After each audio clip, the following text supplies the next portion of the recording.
अब आगे की बात ये है मेरे भाई, आप सब बड़ी तकलीफ सुनते हैं। अब बुलवारी शरीफ में तो बड़े बड़े बेजित लोग मौजूद हैं, हमेशा रमज़ान की फजीलत व अज़मत और बरकत की तकरीरें आप सबों ने सुनी है। कभी आप सबों ने गौर किया कि रमज़ान की इतनी बरकत क्यों है, रमज़ान की इतनी खुसूसियत क्यों है? रमज़ान को रहमत का महीना, रमज़ान को बरकत का महीना, अल्लाह ने रमज़ान को अपना महीना कहा। और रमज़ान शहरुल्लाह कि रमज़ान जो अल्लाह ने कहा कि ये मेरा महीना है, तो ईमान की बारिश बरसती है, रहमतें नाज़िल होती है। क्यों ऐसा है मेरे भाई? इसकी एक बुनियादी वजह है ये कुरान मुक़द्दस। ये कुरान मुक़द्दस है। इस कुरान मुक़द्दस की नाज़िल होने की वजह से ये रमज़ानुल मुबारक में ये कुरान मुक़द्दस नाज़िल हुआ। रमज़ान को इस कुरान से बरकत मिल गई, इसलिए रमज़ान की अज़मत बढ़ गई। मतलब दीगर 12 महीने है, जिस तरह 11 महीना है साल का, उसी तरह रमज़ान भी है, लेकिन रमज़ान की अज़मत तो हो गई इसलिए कि इसकी निस्बत कुरान से जुड़ गई। अब चलिए थोड़ा सा माज़ी में कुरान जो लेकर जो फरिश्ते कुरान लेके आए, सरवरे कौनैन सल्लल्लाहु अलैहि वसल्लम पर जो कुरान लेके आए, तो कौन सा फरिश्ता है मेरे भाई? तो जिब्राईल अलैहिस्सलातु वस्सलाम। याद रखिए, जो फरिश्ता कुरान लेके अल्लाह के रसूल पर आया वो जिब्राईल अमीन है।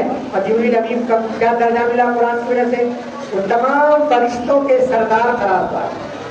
और कहा कि इतने फरिश्ते हैं कि रोजाना अर्श आज़म का लाखों 24 लाख फरिश्ते रोजाना उसका तवाफ करते हैं।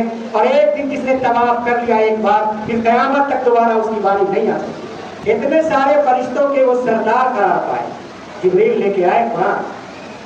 और जिस महीने में कुरान नाज़िल हुआ, शहर रमज़ान अल्लज़ी उन्ज़िला फ़ीहिल कुरान, रमज़ान के महीने में कुरान नाज़िल हुआ। और फिर रमज़ान के महीने में कौन सी रात कुरान नाज़िल हुआ? इन्ना अंज़लनाहु फ़ी लैलतिल क़द्र, लैलतुल क़द्र खैरुम मिन अल्फ़ि शहर। पूरा पढ़ जाइए, तर्जुमा देख लीजिए क्या मतलब अल्लाह ने बयान फरमाया। तो जिस रात जिस रमज़ान में आया तो ये फजीलत, और जिस रात में कुरान नाज़िल हुआ तो 1000 महीनों की इबादत से उसकी बेहतर है। एक साहब ने इतराज़ किया कि एक ये शब कदर में मानिए रमज़ान के आखिरी अशरे में होता है, या ज़्यादातर रवायत ये है कि 27 की रात में होता है। तो कहा कि अगर एक रात आदमी इबादत करेगा, इतना मर्तबा उसको कैसे मिल जाएगा? आज इस बात को समझना मुश्किल नहीं है, बिल्कुल आसान है। आज इस बात को समझना बिल्कुल आसान है कि ये नेट और ये मोबाइल, आप बटन दबाइए, अब चंद मिनटों में पूरी दुनिया की सैर आप कर जाएंगे। करते हैं कि नहीं करते? तो ये इंसान की बनाई हुई चीज़ पर आप पूरी दुनिया में सब तस्लीम कर सकते हैं। तो मेरे को अल्लाह ने जो बनाया है तो क्या इतना बड़ा मर्तबा नहीं दे सकता है?